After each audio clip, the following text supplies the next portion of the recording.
In the 1950s, the CIA rented apartments in San Francisco and New York. They filled them with microphones. They installed two-way mirrors. They hired prostitutes, and they brought unsuspecting men inside. The men thought they were there for a night of pleasure. Instead, they were secretly given LSD. The drug was slipped into their drinks. No warning, no consent, no medical supervision. Then, from behind a hidden mirror, CIA agents watched. They observed. They recorded. They took notes. The project had a name, Operation Midnight Climax, and it was part of a larger program that would later become infamous, MKUltra. But what the agency was really studying inside those apartments was far darker than most people realize, because this wasn't just about drugs. It was about control, manipulation, and discovering how far a human mind could be pushed. And the men inside those rooms had no idea they were part of a classified experiment. By the early 1950s, the Cold War had entered a new phase. The United States was no longer just competing with the Soviet Union in weapons and territory. The battlefield had expanded into psychology. Rumors spread that communist nations were experimenting with mind control. American prisoners of war had made strange confessions. Stories circulated about brainwashing. The CIA became obsessed with one question: could the human mind be broken or controlled? Under pressure from Washington, a chemist named Sidney Gottlieb was placed in charge of a secret research program. Its mission was simple in theory: find substances and techniques that could manipulate human behavior. LSD quickly became one of the agency's most promising tools. It was unpredictable, it distorted perception, it dissolved boundaries between reality and hallucination. If used correctly, officials believed it could weaken resistance, lower defenses, expose secrets. But there was a problem.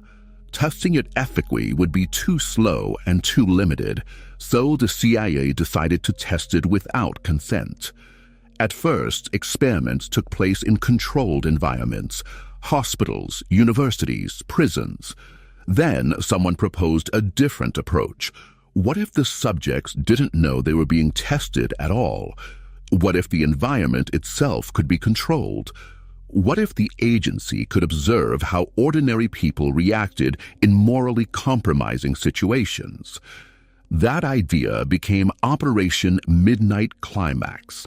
Safehouses were established in major cities. They were furnished like ordinary apartments. Nothing about them suggested government involvement. Inside, however, every detail was engineered. Hidden microphones captured conversations. Mirrors were replaced with observation glass. Agents would sit in adjacent rooms, watching, listening, waiting. And soon, the first unsuspecting men would walk through the door. The operation relied on a simple method. CIA assets recruited women who would approach men in bars. The women were instructed to identify potential targets: lonely businessmen, travelers, men unlikely to report what happens later. The pitch was casual: a drink, an invitation, a private apartment. Once inside the safe house, the encounter would begin normally. Then, at a chosen moment, LSD was introduced, usually dissolved into alcohol. The subject would ingest the substance unknowingly.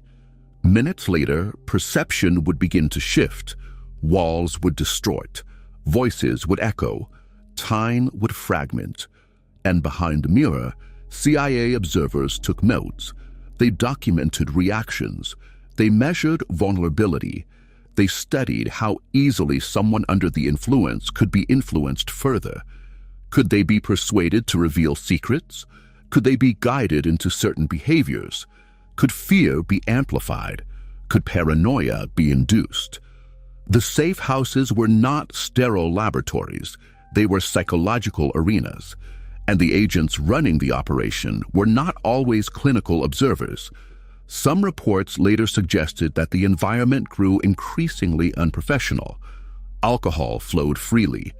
Agents treated the project with a sense of dark curiosity, even entertainment. The line between research and voyeurism blurred. The goal was never fully defined in public documents. Officially, it was about interrogation techniques, but the methods suggested something broader, an interest in understanding how identity fractures under chemical pressure, and what happens when someone realizes their perception cannot be trusted. But there was another question no one inside the agency publicly addressed.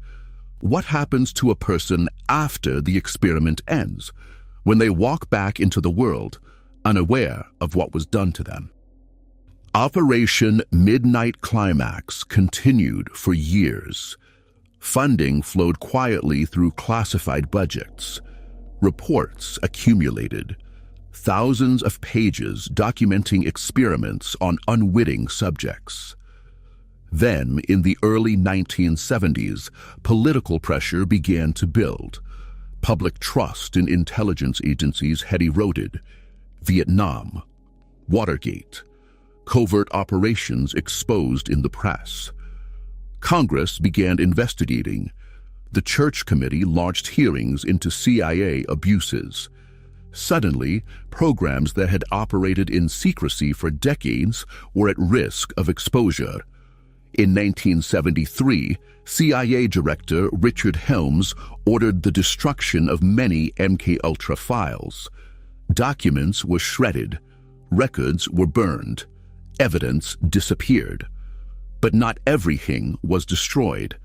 Some financial records survived, fragments of correspondence, clues pointing to safehouses in San Francisco, New York, and the name Operation Midnight Climax resurfaced.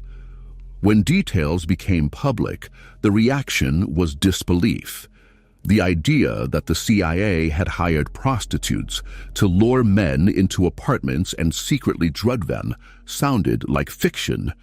Yet the documents were real. Former agents testified. They admitted the program existed. They confirmed that LSD had been administered without consent.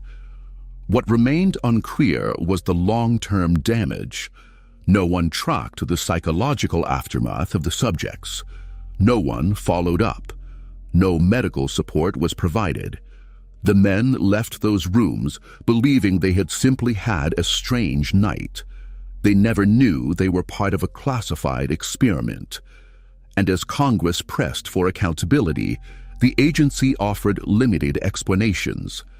The justification was always the same: national security, fear of foreign mind control, desperation in a time of paranoia.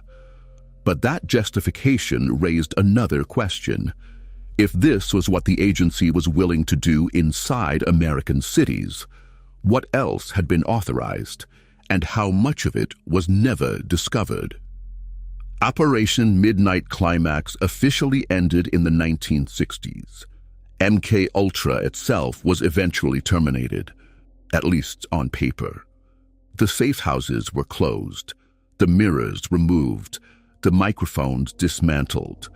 But the implications never fully disappeared.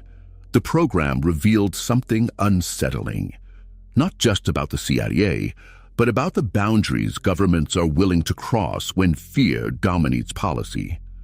The men inside those apartments were not enemies of the state. They were ordinary citizens, and they were used. In the decades since, intelligence agencies have insisted that safeguards are stronger, oversight is stricter, ethical standards are clearer. Yet history suggests that secrecy has a way of expanding in the shadows. Operation Midnight Climax was only one branch of MKUltra, and MKUltra was only one program in a much larger landscape of Cold War experimentation. Some of those projects were exposed, others were erased, and some may still remain buried in classified archives. The question is not only what happened inside those safe houses, The question is what systems allowed it to happen. Because when oversight disappears, experiments move into the dark. And history has shown that once they do, it can take decades before the public ever finds out. And sometimes they never do.